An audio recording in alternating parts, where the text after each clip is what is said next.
In today's video, I am going to teach you how to do email marketing Aweber. Start by logging into your Aweber account and looking for the quick menu.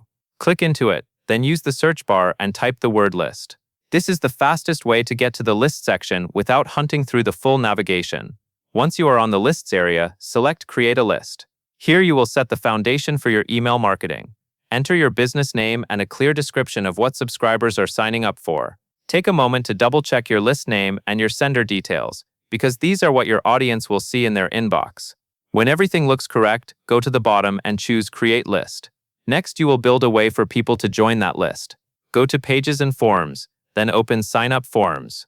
Choose a form type and design it to match your brand. Keep it simple and readable, and make sure the form clearly communicates what the subscriber will receive. Before you finish, open Form Settings and add a tag. This tag is important because it is what triggers your automation later, so choose a tag name that is easy to remember and consistent. Now you will write the email you want new subscribers to receive. Go to Messages, then click the Drafts tab. Select Create a New Message and write your content. Focus on a clear subject line and a helpful message.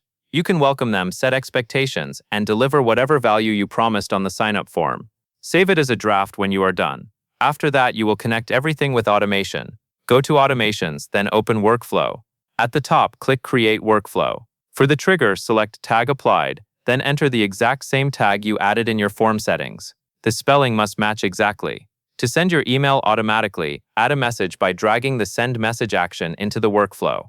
Then select the draft message you created.